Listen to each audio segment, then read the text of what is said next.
First, we would like to pay homage to the lineage gurus, to the Venerable Mang Liaoming, homage to Master Sakya Zhengkong, the 16th Dharma King Karmapa, and homage to Master Dupten Dorji.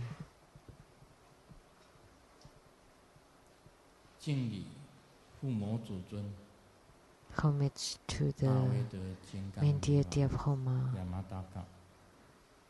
Yamantaka.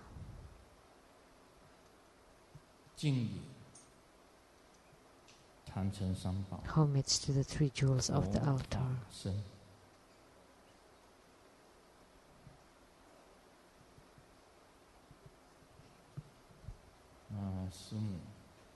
The Buddha, Dharma, and Sangha, Sumo, Dharma Masters, Dharma Educators, Dharma Teachers, Dharma Lecturers, Dharma Assistants, Temple Directors,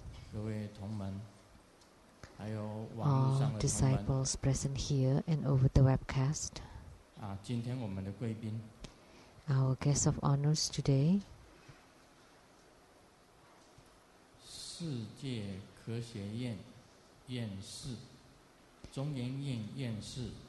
from Academia Sinica and the Worldwide International Science Organization, Professor Zhu and Mrs. Zhu, and the Vice Chair of the KMT Party Kaohsiung Branch, Ms. Xu,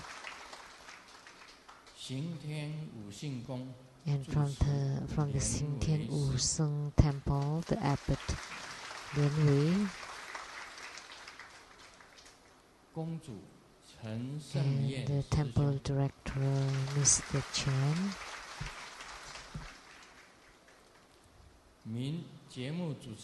and a well-known talk show host, Mr. Tai Ziyuan. My university same classman, Zhu Jinshui 先生及夫人陈哲霞女士 Mr. and Mrs. Zhu. 印尼大灯文化莲花耀前师兄及夫人 From Indonesian Tartan culture, Dharma brother Yao Quan and his wife, and the director of the Indonesia Zhen Fo Zong Mahatantri, Mr. Chen, and his group of 5 people, and the producer for the Illuminating Your Heart TV program from CTI TV, Ms. Rebecca Su, and producers for the Platform Sutra and the Tantric Development Stages, Ms. Master Lian Yue and Ms. Pei Jun. My sister Lu Sheng-mei 女士、卢妮英女士。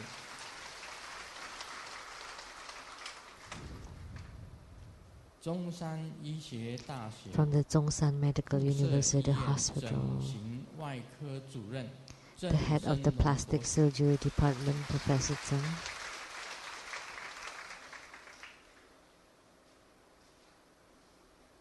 还有很多这个 and many other unnamed guests of honors, many that I have seen. So everyone, good afternoon. How do you do?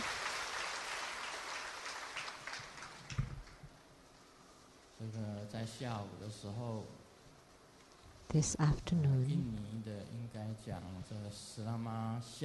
in Indonesian, we should say Selamat Siang. In Malaysian, we would say Selamat Petang.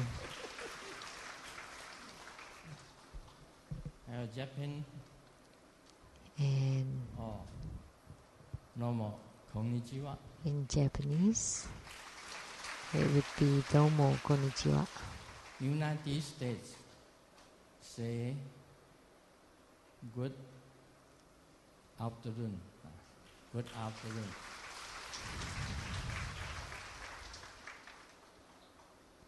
然后我们是刚刚这个吃过午饭，然后上山。We just had lunch and then came up the mountain. And I felt today the participants here are also very many. We have cars parked all the way down the mountain, and there are many buses. So I'd like to thank your participation. Everybody, yeah.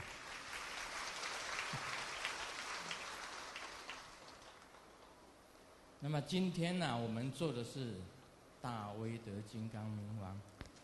And today we perform the Homa of Yamantaka, and this is very special. And this is related to one sect of Tantric Buddhism, which is the highest Dharma practice of the Gelugpa, is Yamantaka. So in Tibetan Buddhism, there's Yamantaka that's extremely supreme, and including the other 4 sects of Tibetan Buddhism, they all practice Yamantaka. And also Japanese Tantric Buddhism, they also perform the practice of Yamantaka. 这一尊因为是令人非常恐怖，恐怖了。Because this deity, it's really very scary. Cantonese would not understand this phrase, because that was Taiwanese. It's quite scary. It's and very fierce. That's why his Vajra name is the scaring and so anyone seeing him would be scared. He is a great Heruka, including the Nyingmapa, the Red Sect, the 9 stages.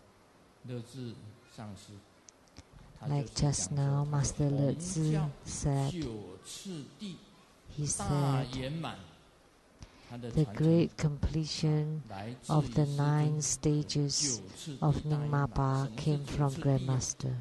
So what is this 9 stages? In Tantric Buddhism, there are 4 levels. The action Tantra, the Kriya Tantra, and then the Vajra Tantra, and then the secret Tantra, and the highest Yoga Tantra. So 5. So the Karma Tantra, Kriya Tantra, Vajra Tantra, 金刚密 highest Yoga Tantra. 还有一个是什么？其实就是所有的8大明王。And then there's one more. Is this the secret of all the Ragarajas and the 5 Herukas? 最后呢，还有3个秘密 ，Maha Yoga. And then lastly, there was another Tantra, or the secret is Maha Yoga. Maha Ati. Maha Yoga, Maha Anu, and Maha Ati. 这是大圆满本身的9次第，大圆满本身的9次第。So this is the 9 stages of the great completion. 所以分为上中下，上中下，上中下。那么上呢，就是 Maha Yoga， 大瑜伽。Middle and down. So Maha Yoga, the great yoga, and Anu Yoga, the Anu and Ati Yoga.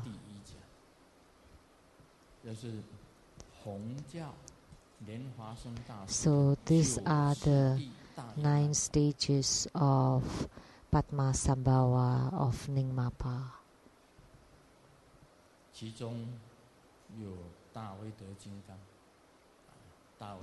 And among this there would be Yamantaka Dharma practice. And Yamantaka is the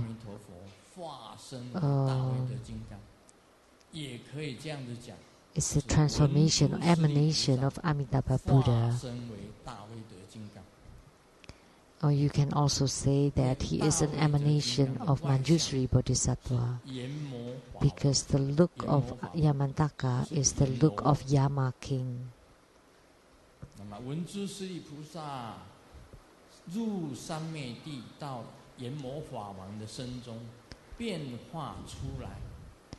So Amitabha Buddha and Manjushri Bodhisattva entered into Yama King, and to become the same as Yama King and become very fierce, that become Yamantaka. So there is the mantra chanting Dharma practice of Yamantaka that has been published, and you can do this practice. And you can have Yamantaka as your Dharma protector. Primarily, he subdues and has the power of subjugation, has great power. Because there's a book called 在西藏有一个人热意思 is what? 热意思，意思就是说他懂得梵文， which mean someone that can understand Sanskrit and Tibetan. So it's a translator. It's a master of translator of the Re sect. And he wrote a book about Yamantaka and called The Light of Yamantaka.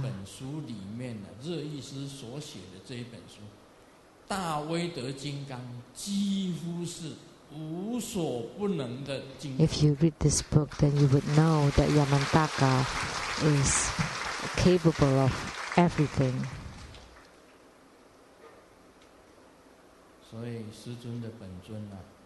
So Grandmaster's Yidam, main deity, is the Golden Mother,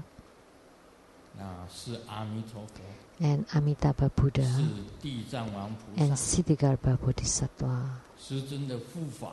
And Grandmaster's protector is Yamantaka.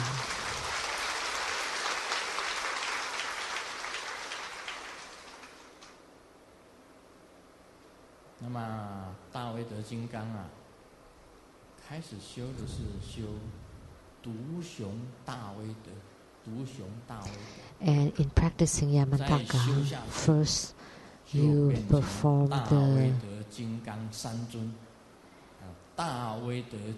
single Yamantaka, and then later the 3 deities of Yamantaka, or 13 deity Yamantaka, and each of the deity has different posture and different Dharma practice. He has many faces and many arms, and he has many legs, many hands, and many faces.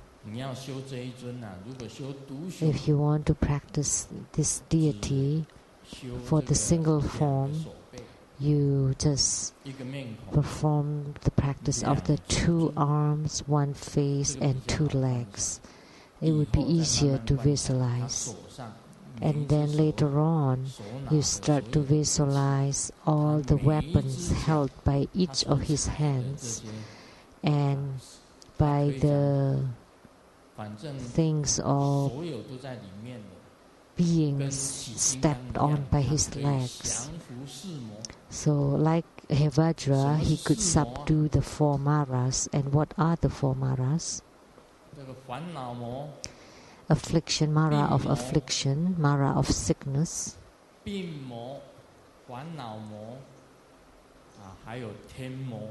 the heavenly Mara and Mara of death. But after practicing Yamantaka, and if you can be very close to Yamantaka, and Yamantaka is you and you are Yamantaka, you can subdue the Mara of death.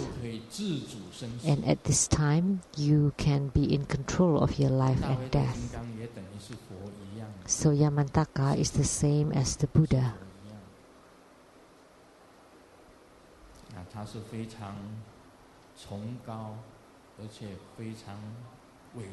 So he's very supreme and very great.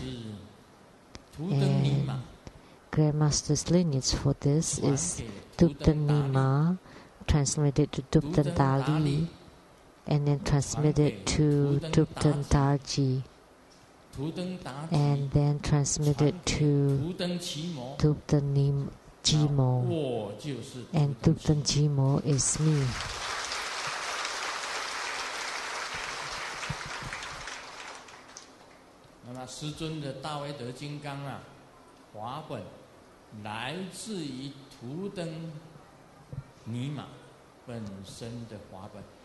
And the practice sadhana for Grandmaster came from Master Tupten Nima. So today, Grandmaster will continue to talk about Hevajra. On chapter 33, eliminating the obstructions of Dharma practice. So, when we have obstructions in our Dharma practice, you will not have any attainments even if you practice all your life with diligence. You may not have any success although you are very diligent.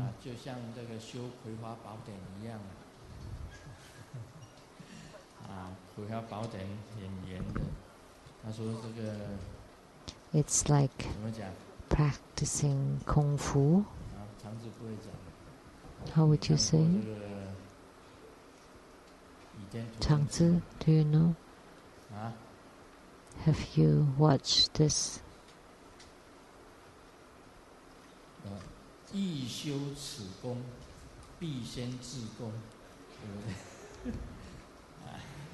In order to practice it, you need to cut that thing.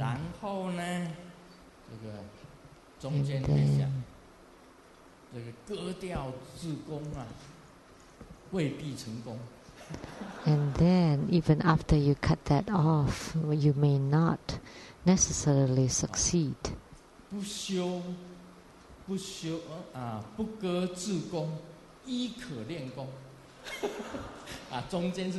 And you can still practice without cutting it off.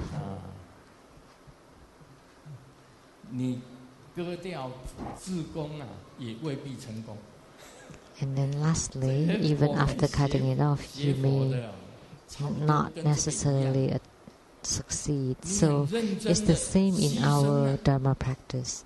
Even when you're diligent and you sacrifice your time, your energy, your life, your space on Dharma practices, but it's strange. You have no attainments whatsoever. You don't have any spiritual responses at all. And you don't feel any sensations. You don't have any at all, even when you practice till you're old. No sensations about it at all. And why? Because you have obstructions and you don't eliminate the obstructions. So let me set a simple example in this Kui Hua sunflower Kung Fu story, because you may not necessarily succeed. That's why, as a spiritual cultivator, you need to eliminate your own obstructions. I've said several different obstructions. If you dream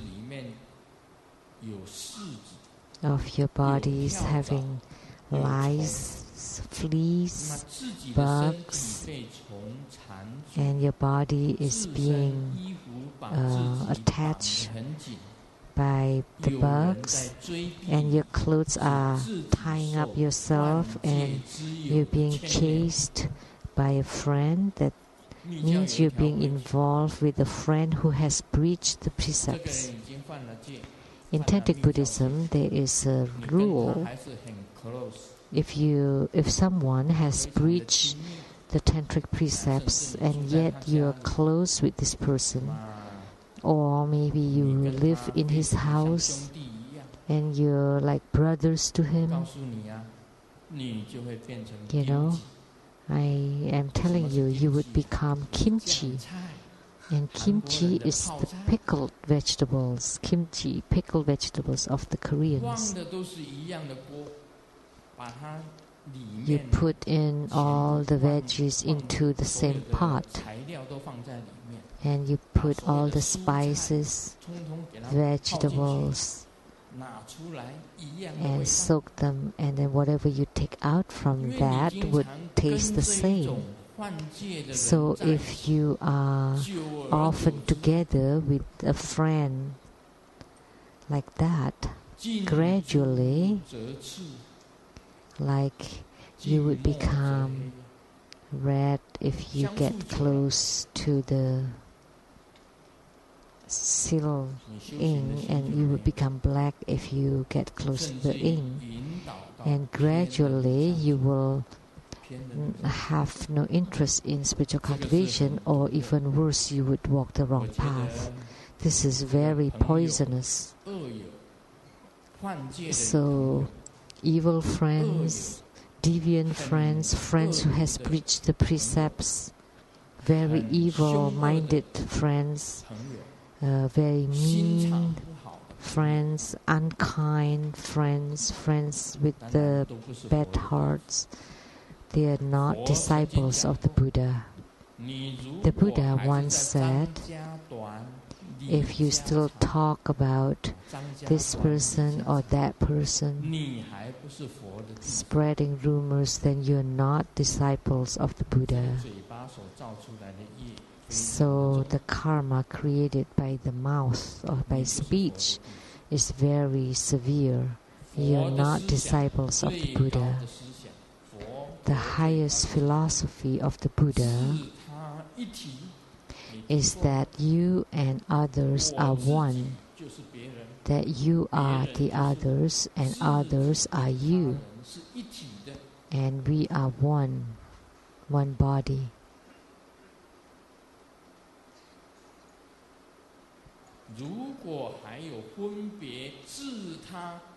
If there is still differentiation between self and others, then you are not true disciples of the Buddha.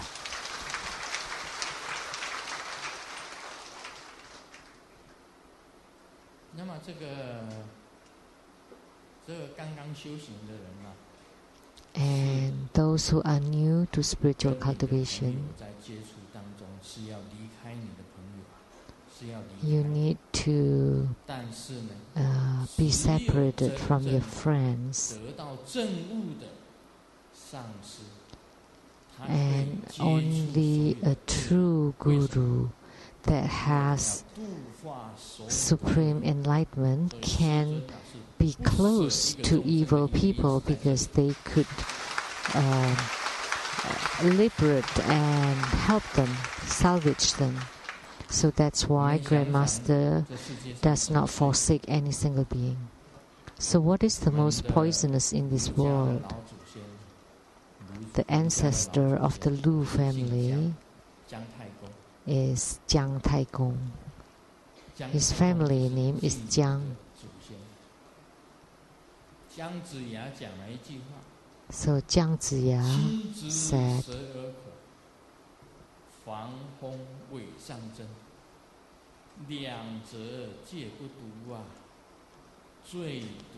the most poisonous thing is the heart of a woman. 当然不是每一个人都是这样子，其实有很多的这个年轻的小姐。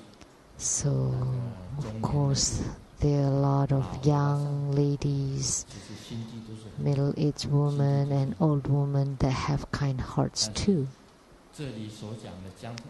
But Jiang Taigong said, because he had encountered such thing, that's why he said this famous phrase. Even poisonous, even snakes are not poisonous enough. Even the bees are not poisonous enough. So we have this joke. 3 kids are talking to each other and said, what is the most poisonous thing? And Lei said, the small mosquitoes are the most poisonous. Because when my brother's hand are being stung by these small mosquitoes and still has not recovered. It's a poisonous bug. It's not a mosquito. And Hong said, bees are most poisonous. My brother was stung by the bees, and his face is still painful and swollen till now. And Huang thought about it for a long time and said, I don't know what sting my sister, and her stomach now become big and round. This is a joke. So you would know for yourself what is the most poisonous thing. So it said here, if you dream of lice, fleas, bugs, and your body is being cleaned by the bugs, and your clothes are tying you up, and you're being chased after your friends, that means you're being involved with a friend who has breached the precepts. So for the new spiritual cultivator, they should not be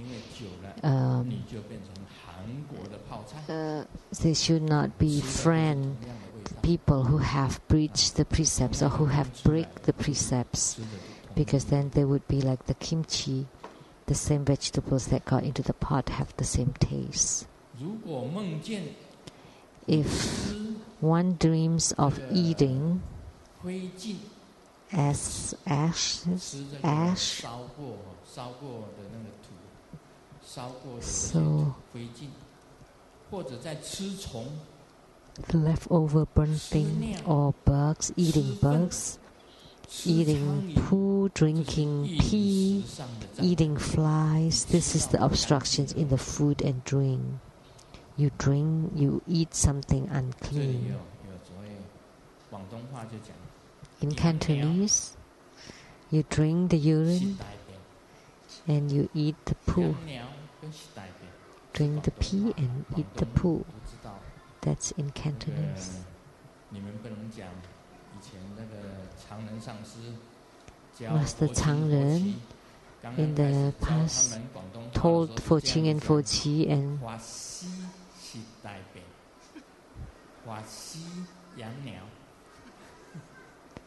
so the Fa Si eats poo and the Fa Si drinks pee. So that's how you teach Cantonese from those. So this is obstructions in the food and drink, that you have taken unclean food and drink. So what are the unclean food and drink? If you make offerings to Grandmaster, you cannot offer something that has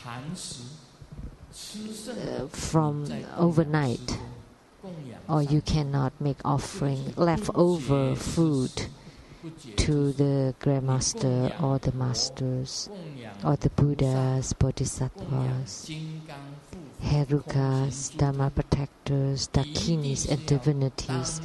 You have to make offerings of the fresh and clean food. You cannot make offerings of leftover food. Leftover food can be offered to the hell beings, hungry ghosts, and animal beings. If you offer it to the arhats or the solitary hearers, you cannot offer this leftover food. So you need to know this. If something has been offered before to the earth god, and then you offer it to the masters, then that's not good. If something has been offered to the gods and ghosts, you cannot offer them to the gurus, to the masters, because if the food is eaten, then there would be obstructions. So you need to offer it from the above to the below. First you offer to the Buddhas, and afterward you can offer it to the Prateka Buddhas, solitary hearers, and bodhisattvas. And then it's okay to offer it to the lineage root guru. Then there will not be obstructions in the food and drink. If you first offer it to the beings below and then to the beings above, then that would create obstructions. If you do so, then you would dream of eating dirt and ash, bugs, poo, pee, flies. Then this means obstructions in the food and drink. So do you understand?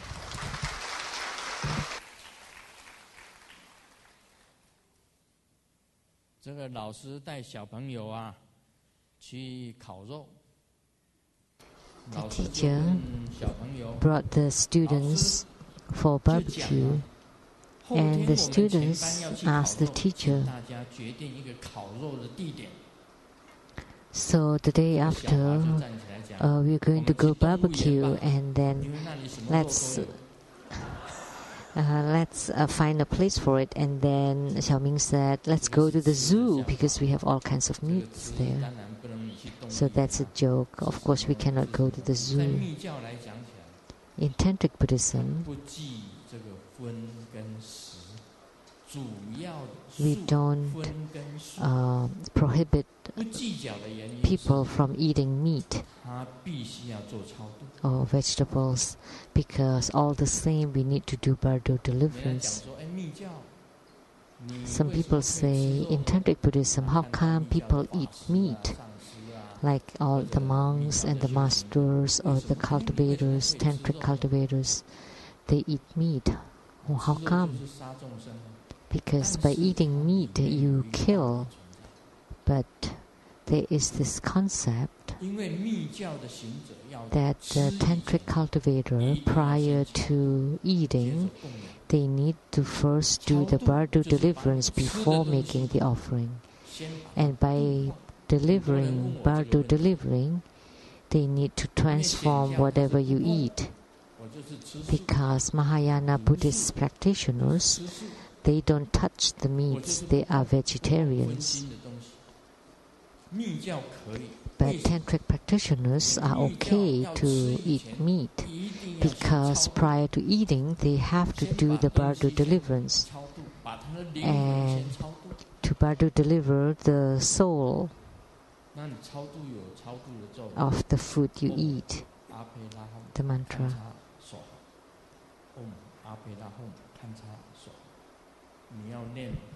This is the mantra, Manjusri deliverance mantra, or Amitabha deliverance mantra. So, the deliverance mantra, how is it?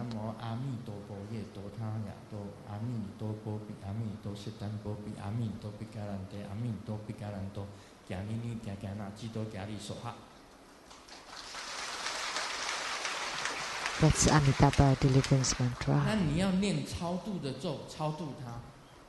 So you need to recite the deliverance mantra and close your eyes and visualize your yidam descend, radiate light upon the food, and guide the souls to the pure Buddha land, and then you make the offering. Om Ahom. The offering would become innumerable like the clouds, the cloud ocean, and then you eat. That's very special in Tantric Buddhism, because we have the power of the deliverance mantra, the power of visualization, and the power of the mudra mantra and visualization to deliver them first and then eat them, so there is no sin about it. Because the Buddha once said that with the mouthful of water there would be thousands of viruses, of living beings there. So, do you really think that by eating vegetables you don't kill? But anything that grow, they have lives, even the vegetables. So even vegetables have lives. I have said before, a scientist from Japan, Lian, invented a tool to gauge the pain, and then he placed it on a branch and then cut off the branch, and the needle of that measurement tool kept moving, so it shows that there is pain even in plants. That's why they have lives too, and they could even bleed a white blood, like the amber sap, tree sap, that would become amber. So amber was the blood of the plants or the trees. So even plants are living beings. So whether plants or animals, they are all living beings. Therefore, we have to do deliverance for them, and then make offering, and then eat. So that's abiding by the precepts. That's pay attention to the obstructions of the food and drink. First, you have to clean it, to cleanse it, purify it, and then eat it. Then you will not have any obstructions.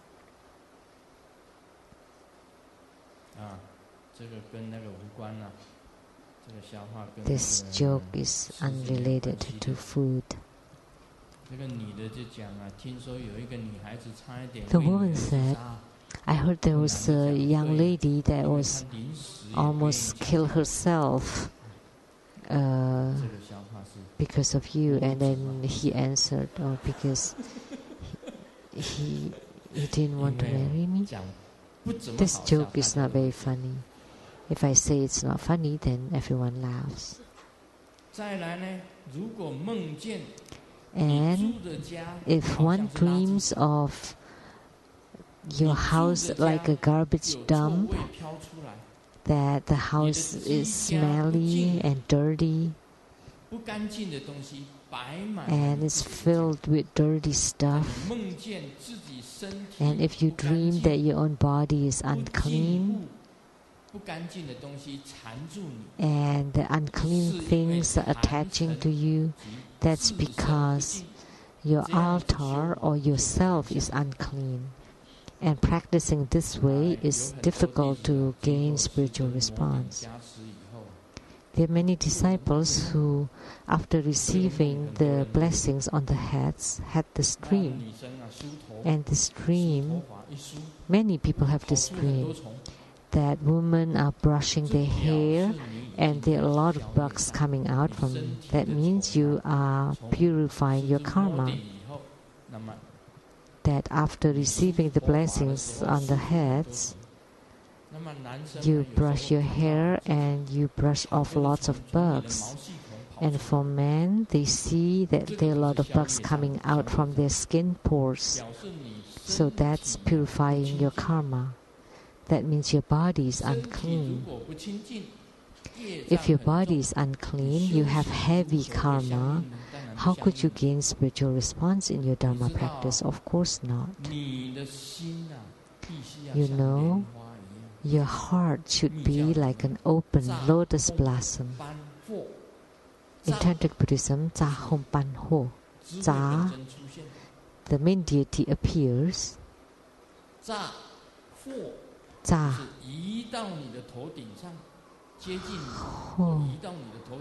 He would get close to you or on top of your head, your yidam on top of your head.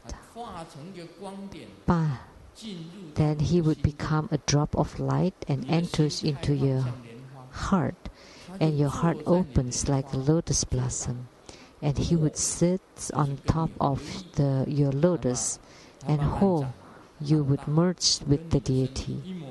He would grow gradually to become exactly the same as you, and the yidam enters into your body. But first, you need to cleanse, to purify your heart, that you would be as pure as a lotus blossom. Only this way he would enter into your body, inside your body.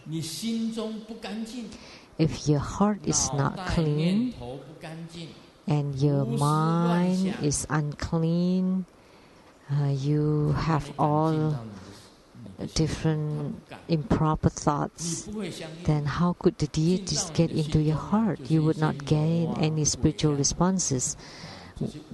The ones who enter into your heart are Maras, devils, ghosts, and it would even distract your mind, your thinking, and your whole body would be totally bad, distracted, topsy-turvy, and you would be very dirty, and your mind also. And of course you would not gain any spiritual response. So if you dream of your house like a garbage dump, your house is dirty, filled with dirty stuff, that your body is unclean, that your body is being attached by unclean things, that's because your altar or yourself is unclean. Then you need to cleanse it and throw out all the garbage inside your mind, in your heart, and the garbage in your body. They all have to be cleansed.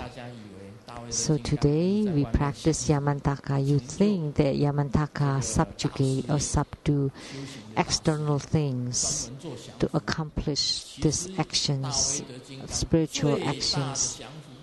And you think of that subjugation, but actually the greatest subjugation of Yamantaka is to subdue your own mind and heart, your own body and mind. Is your thought correct, proper? You need to subdue that. You need to subdue your own afflictions. You need to subdue your own heart, your own mind. You need to subdue your own illnesses. You need to subdue your own mara of death. You need to subdue or subjugate yourself. First subjugate yourself, then you would become clean. You need to subdue or subjugate your own thoughts, your own feelings and sensations of the wealth, sleep, sensuality, fame, and sleep, especially for wealth, name, and sensations. So first you need to subjugate yourself before you subjugate others. Actually not subjugating others, but delivering or salvaging others. So for the wealth, name,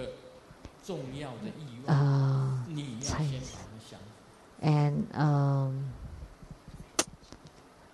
food and sleep. But first is sensuality. So the wealth,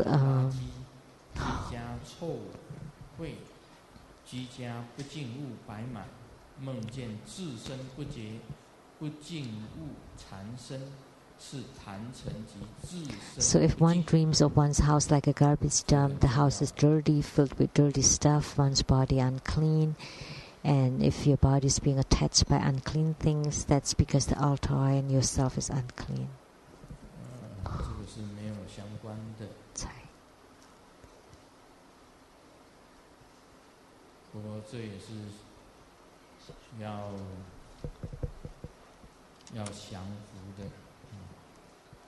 有一个害臊的小李。So this joke, there is a shy Li that was too shy to propose to his girlfriend, and the girlfriend could not stand it anymore and asked Li, "So, do you have something you want to say to me?" And Li was stuttering and said, "Yes, I want to ask you. You want to be buried in my ancestors' cemetery? That's a very special proposal. You ask your girlfriend, you want to be buried in my ancestors' tomb? That's wedding proposal."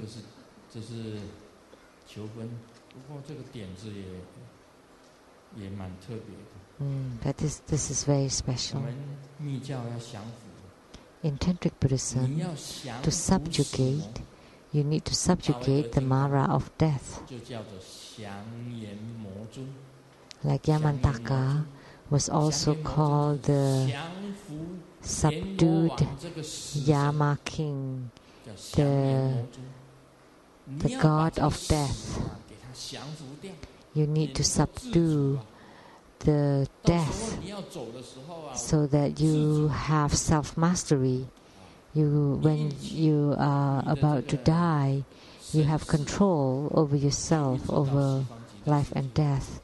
That your consciousness, with the move of your energy, you can go to the Western paradise, or that your yidam appears and you become the yidam and you become Buddha directly. Or by moving your energy, your qi, you can transport your consciousness into the Western paradise. And when the flower opens, you see the Buddha. So then you would become the subjugating Yaman king Yamantaka. So you win over the Mara of death, the god of death. Then you would gain self-mastery, and this is the highest level of attainments.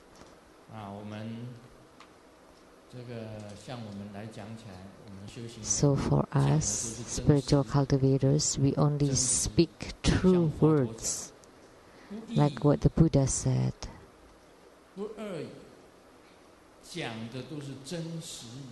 There is no ambiguity or dual-sided words. So you need to pay attention to your kids. You don't want to let them lie. So there's this joke. There are lots of apples, and mom said, "May take an apple." And May said, "I want the big apple and the biggest apple." And then mom said, "Kid, you need to be polite. You need to eat the smallest one." And then May said, "Then to be polite, do I need to lie?" So educating children, you need to be careful. Being polite is polite, lying is lying. But the polite lies, you need to judge. You don't want the kids to lie, otherwise they would become pretentious.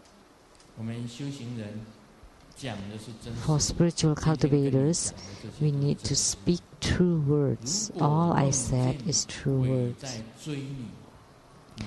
If you dream of ghosts chasing after you, and you're a spiritual cultivator, and the ghost spitting fire to burn you, and ghosts take knife and chop you. This means you are encountering the negative energy of the underworld spirits. If your body is encountered by these negative spirits, like that's why I often remind you, if you help others with the feng shui of the living people, that's still okay. But for the deceased feng shui, like say for the tombs, and people make offering to you and ask you about it, and you said that you know about it, and then you bury the deceased at the wrong place, then the ghost would chase after you, would spit fire to burn you, and chop you with knife. So this is the signs of the underworld spirits. So those who have helped others with feng shui, after they become masters, and someone asked them, so did Grandmaster Lu taught you this feng shui? And they said, no, this is from my ancestors. Actually, they did not learn from the ancestor. They become masters, and by being masters, a lot of disciples thought that they know everything. Actually, they never learned about it.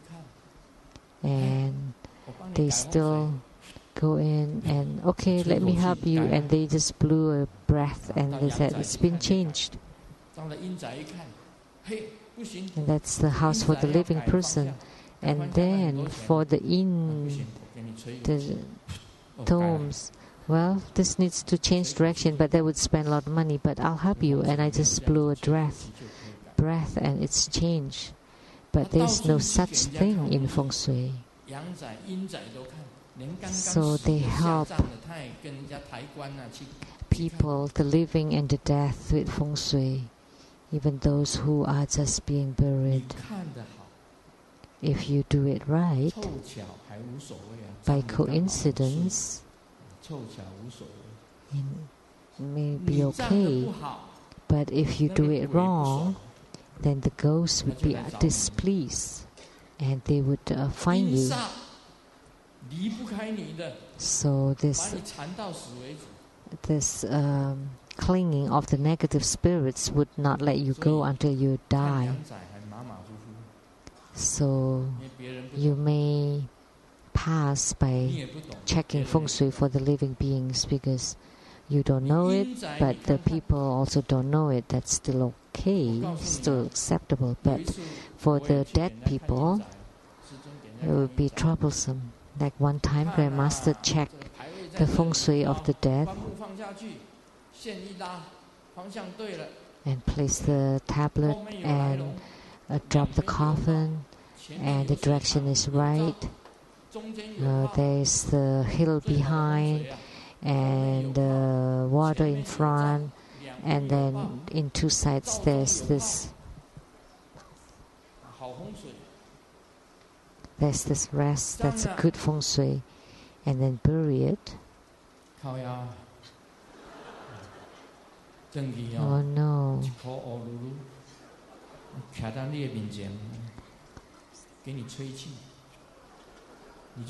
And the ghost blew breath on you, and then you woke up, and then you felt very cold wind, and just very cold in spirit. And Ami told, I'm not afraid of ghosts. And then the ghost stick his tongue out, and then I pull on his tongue. But the thing is, every time you sleep, they would blow cold breath on you, and then you would wake you up, and then you would lose sleep. And then I sleep again, and then they would blow that cold wind again. Then you wake up again for a few days in a row. And what happened? And then good thing Grandmaster can do this divine consultation.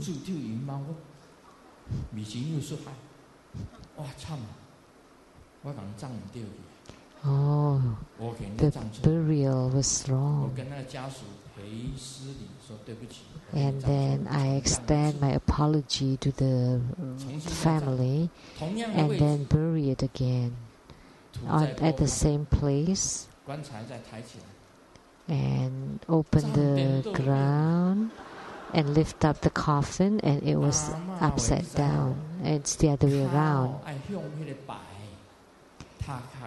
And the feet is in the wrong direction, the tablet. So the head and the feet is at the tomb, the tablet. But the coffin, it doesn't show, it's exactly even, doesn't show where's the head, where's the feet. And we just let down the coffin.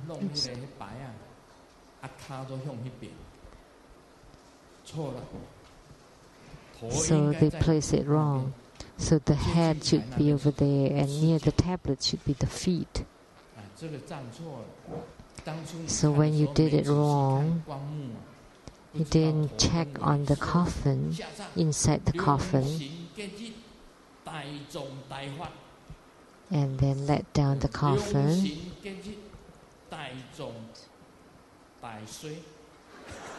Good time to bury. And then for great prosperity. So, and everybody would yell, prosper, prosper, prosper. But the ghost said, no, this is a falling down. And then the ghost found you. So you cannot do, if you don't know it well, then you would have these dreams of the ghost. And the ghost would just hold you in bondage, never let you go till death. So if you don't know feng shui well, don't help people with burial. The burial has to be at the place of the coming dragon, of the place with the wealth sources, for the official positions, for the fulu, so for the longevity, prosperity, and official positions. So the coming dragon, it may not be good. If it's too strong, it would push on the coffin. Then you would suffer from sicknesses. But if there's not enough qi, then you would be weak. If it's too much, the qi is too strong, then you would become manic. And if it's too weak, you would become depressed. So if the yang is too strong, then you would be too active. And then if it's the yin is too strong, then you would be depressed all the time. So when the qi form a bum or a hill, then that would be the good place. A coming dragon and the accumulation or the meeting point of all the qi. So you need to find the place at the center between the collection and the dispersion of the qi. That's the key points in feng shui. So if you do the feng shui wrong, then you would have these dreams of the negative ghost. So if the ghost coming from the north, then you would send off the negative energy in the north, and west, east, west, north, south accordingly. So the shaman of the white hair or black hair of the Taoism, they would know how to send off this negative energy. So only after sending off this negative energy before you can gain spiritual response. So with these obstructions, naturally there will not be any spiritual response in your practice, and you will not feel any sensations at all.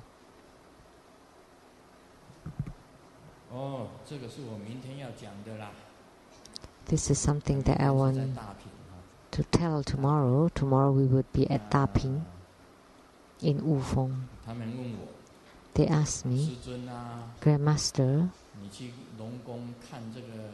you went to the Dragon Palace and read the sutras, and the sutras, was it written in Pali, Sanskrit, Chinese, or the Devanagari, all the different 18 different kinds of Sanskrit in India? Which one, or Pali, or the other Indian languages? So here, God is well versed in all languages of the world. Why? But don't you know? Because anyone pray with any language, the God would listen. You don't necessarily have to pray in English. God was not American. Jesus was not American. So God did not speak in English. So even when we pray to the Muslim God, we would speak in Chinese. So tomorrow I would talk about this. Why would Grandmaster understand?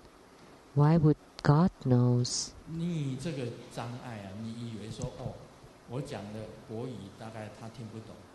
And you think that they may not understand Chinese.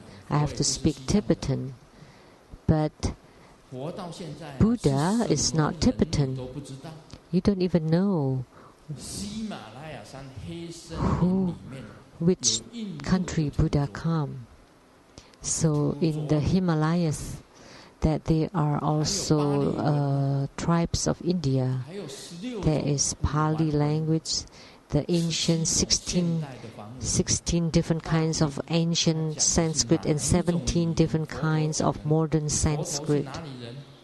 And what language did the Buddha speak? And then what kind of person Buddha? Nobody knows.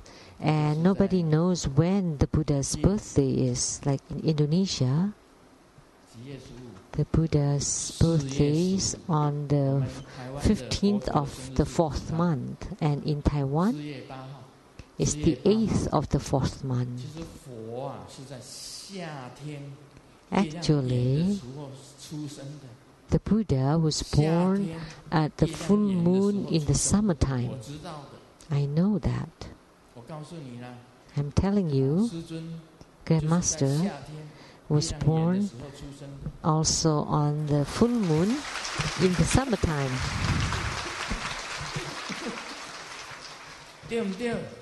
Right?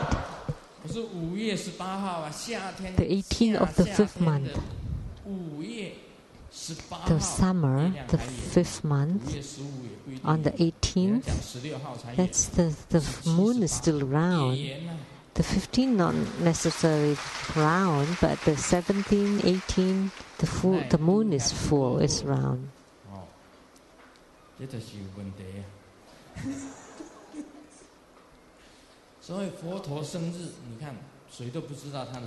So nobody knows when the Buddha's birthday is. I know,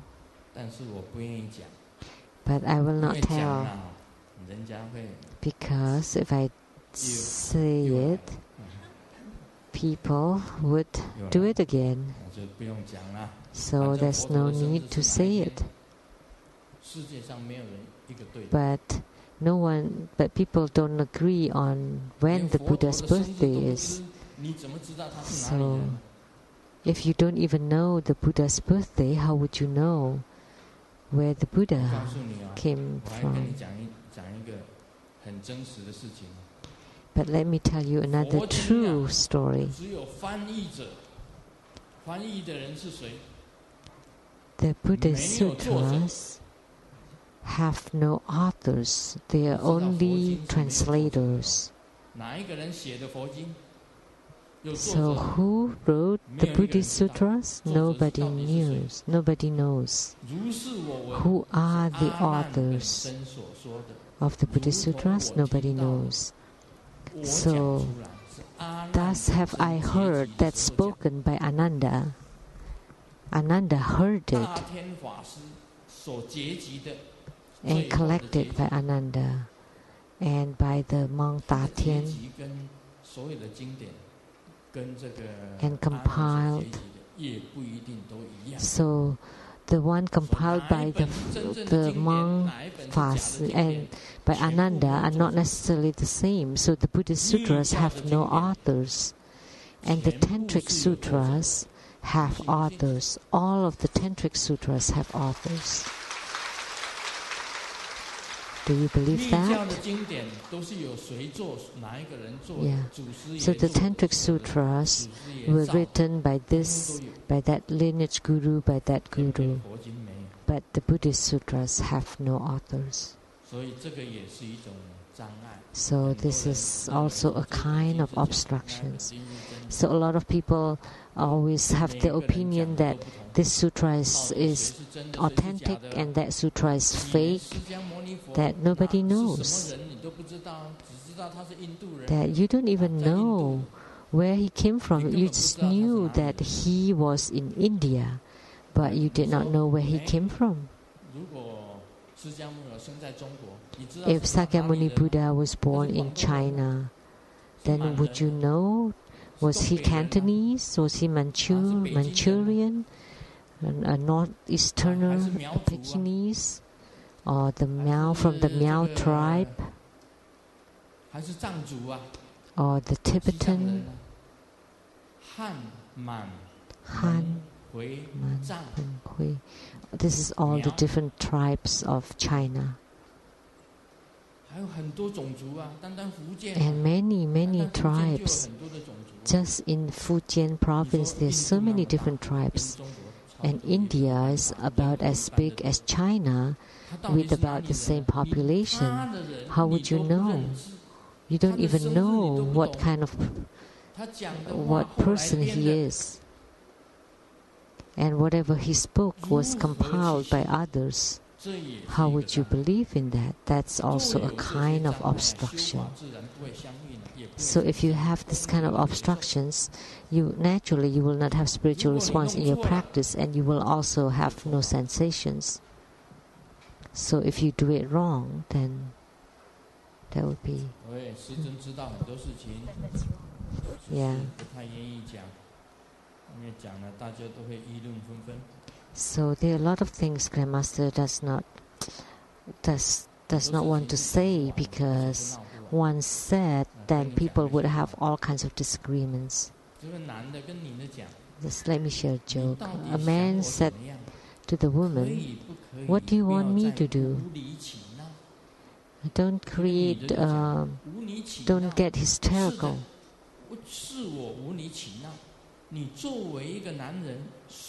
And create a commotion." And the woman said, "You're a man, can't you just apologize?" And the man finally agreed, okay, I'm sorry. And then the woman said, "You think just by saying sorry that's the end of it?" If you want to go after these things, it's never ending.